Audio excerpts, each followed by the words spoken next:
শিক্ষার্থীদের নিয়ে বাজার মনিটরিংয়ে বের হয়েছে কুমিল্লা ভোক্তা অধিকার সংরক্ষণ অধিদপ্তর। রোববার সকালে কুমিল্লার নিউ মার্কেট এলাকায় শিক্ষার্থী সহ বিভিন্ন বাজার মনিটরিং করেন ভোক্তা অধিকার কুমিল্লার সহকারী পরিচালক আসাদুল ইসলাম।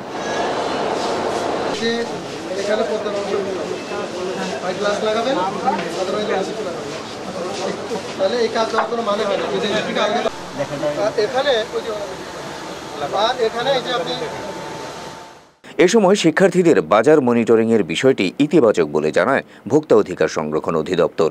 শিক্ষার্থীদের মাধ্যমে দ্রব্যমূল্য নিয়ন্ত্রণ বিষয়ে জনসাধারণের মধ্যে সচেতনতা বাড়বে বলেও মন্তব্য করেন ভোক্তা অধিকারের কর্মকর্তারা। এক্ষেত্রে শিক্ষার্থীদের সব রকম সহযোগিতার আশ্বাসও দেন তারা।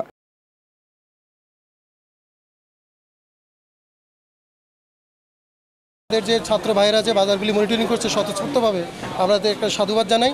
একই সাথে আমরা তো নিয়মিত কাজগুলি করি, যেহেতু তারাও কাজগুলি করছে আমরা চাই যে আমরা সম্মিলিতভাবে কাজগুলি করি। এখানে দুইটা বিষয় তৈরি হবে, সেটি হচ্ছে একটা হচ্ছে মানুষের কাছে একটা ইতিবাচক পরিবর্তনের দিকে মানুষ যাবে, যে না ছাত্ররাও বাজারগুলি দেখছে, প্রশাসনও বাজারটা দেখছে। তাহলে যদি সবাই আমরা সম্মিলিতভাবে এই কাজটি করি তাহলে আমরা আশা করি একটা ইতিবাচক পরিবর্তনের দিকে যাবে। যেহেতু তাদের কোনো আইনি ওইভাবে ব্যবস্থা নিতে পারবে না, আমরা ছাত্র ভাইদেরকে বলেছি যদি তারা কোনো ধরনের অনিয়ম দেখে তারা যেন আমাদেরকে জানায়, আমরা জানালে আমরা সেটি যদি আমলযোগ্য হয় আমলে নিয়ে আমরা আইনি ব্যবস্থা গ্রহণ করব। বৈষম্য বিরোধী ছাত্র আন্দোলন থেকে বাজার মনিটরিংয়ে অংশ নিয়ে শিক্ষার্থীরা জানান, কুমিল্লাতে 7টি টিম বাজার মনিটরিং করছে। যেখানে অনিয়ম দেখবে সেখানেই আইনি প্রক্রিয়ায় ব্যবস্থা নেওয়া হবে বলে জানান শিক্ষার্থীরা।